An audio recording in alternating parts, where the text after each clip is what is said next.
નમસ્કાર, આપ જોઈ રહ્યા છો નેશન પ્લસ ન્યૂઝ. હું છું આપની સાથે હિરલ પંડ્યા. વડોદરા શહેરની અકોટા પોલીસે એક સગીરાના અપહરણ, દુષ્કર્મ અને ખંડણી વસૂલવાના હીન કૃત્યનો પર્દાફાશ કરીને મુખ્ય આરોપી સલીમને દબોચી લીધો છે. આ ચકચારી કેસમાં અકોટા પોલીસે રાજસ્થાનના અજમેરના આરોપીની ધરપકડ કરી કાયદેસરની કાર્યવાહી હાથ ધરી છે. મળતી માહિતી અનુસાર ભોગ બનનાર 17 વર્ષની સગીરા વડોદરામાં રહેતી તેની માસીના ઘરે આવી હતી. આ દરમિયાન તેનો પીછો કરતો રાજસ્થાનના અજમેરનો સલીમ ઉર્ફે સૈયદ સૈલાબ નામનો યુવક વડોદરા આવી પહોંચ્યો હતો. આરોપીએ સગીરાને મળવા બોલાવી તેનું અપહરણ કર્યું હતું અને તેને પશ્ચિમ બંગાળ, ઉત્તર પ્રદેશ અને ત્યારબાદ રાજસ્થાન ફેરવતો રહ્યો હતો. આ ઘટના અંગે સગીરાની માતાએ અગાઉ અજમેરમાં દીકરી ગુમ થઈ હોવાની ફરિયાદ નોંધાવી હતી, જે બાદમાં 0 નંબર FIR થી રેલવે પોલીસ અને ત્યાંથી વડોદરાના અકોટા પોલીસ મથકે ટ્રાન્સફર કરવામાં આવી હતી. ગુનો દાખલ થતા જ અકોટા પોલીસની ટીમ તાત્કાલિક એક્શનમાં આવી હતી અને અલગ અલગ ટીમો બનાવીને તપાસનો ધમધમાટ શરૂ કર્યો હતો.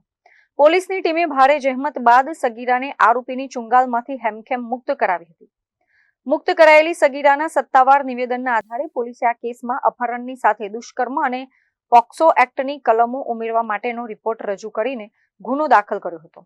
આરોપી સલીમ અગાઉ પોલીસને જોઈને રિક્ષામાંથી કૂદીને ભાગી છૂટવામાં સફળ રહ્યો હતો. જોકે પોલીસે તેની પાછળ વોચ ગોઠવી રાખી હતી અને જેવો તે વડોદરા પરત ફર્યો કે તુરંત જ અકોટા પોલીસે તેને દબોચી લીધો હતો.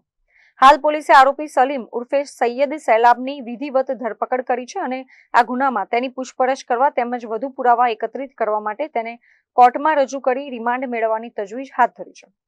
વડોદરા પોલીસે અન્ય રાજ્યની પોલીસ સાથે સંકલન સાધીને સગીરાને તો સહી સલામત બચાવી લીધી છે, પરંતુ આ પ્રકારના વિકૃત માનસ ધરાવતા ગુનેગારને અદાલતમાંથી કડક સજા થાય તે દિશામાં હવે પોલીસે મજબૂત ચાર્જશીટ તૈયાર કરવાની કવાયત શરૂ કરી છે. કેમેરામેન નવનીત પરમાર સાથે Chirag Patel, Nation Plus News, Vadodara. સમાચારોના સતત અપડેટ મેળવવા માટે અમારી નેશન પ્લસ ન્યૂઝની YouTube ચેનલને સબસ્ક્રાઇબ કરો, બેલ આઇકન દબાવો અને જોડાયેલા રહો Facebook, Instagram અને Twitter પર.